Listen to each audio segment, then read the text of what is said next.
Magandang gabi mga kapobre, ito na naman ako. Panibagong video na naman. Ito pala yung chargeable kong flashlight. Ilagyan ko pa lang tubig para hindi madali masira yung flashlight ko. At saka battle. Alam nyo, anong purpose ito? Dito nilalagay ko yung palaka. Manguha tayo ng palaka, go! At heto na, may nakukuha na akong palaka. Dito na lahat, o diba? Para silang natataranta. Kasi ito pala yung pagpatay ng palaka. Kuha tayo ng asin at ilalagay natin dyan para dyan sila mamamatay. Para pagkatapos ito, lilinisin na natin yung mga palaka. At tingnan nyo na lang kung paano ang gagawin ko sa paglinis dyan para mas maganda yung pagluto natin. Mas maganda, di ba, yung malinis yung ginagawa natin. At siyempre naman, kakainin naman natin yan. Di, lilinisin natin ng maayos.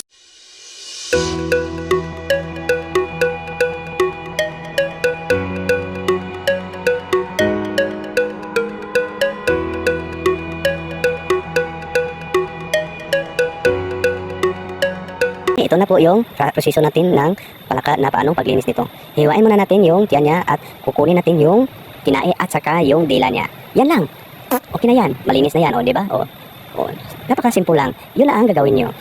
Gigihita lang ninyo sa tiyan niya at saka kukunin yung tinae at saka dila. Yun ang purpose niya. O, continue natin ang video ko.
At finally, natapos ko na, nalinis ang lahat ng palaka.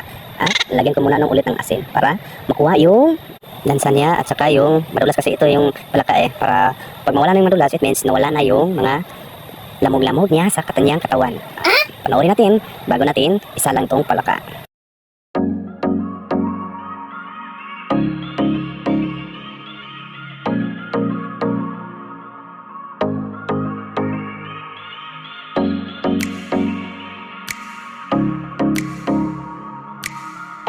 At ito na, natapos na at i-ready ito sa halaman natin. Ang purpose natin kasi dito, kunin natin yung tubig niya para mawala yung lansa niya at saka i-ready ito, ingredients na naman tayo ngayon.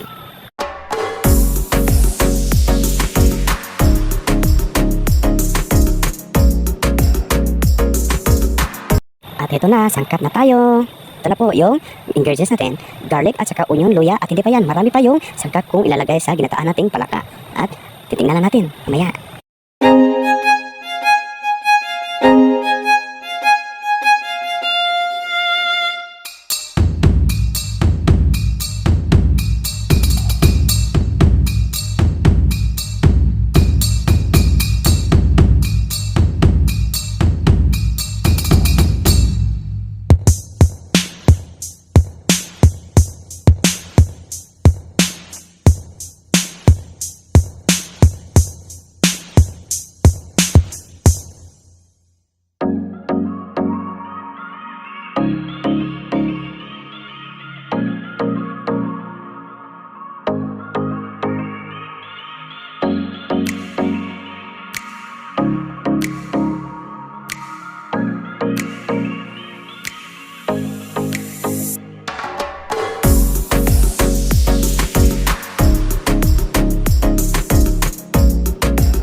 Pagkatapos na yung paiti ko ng palaka at nilagay ko na ng sagata yung palaka at nilagay ko na yung lahat niyang mga sangkap. Ito na po para madali na tayong makakain. Yun.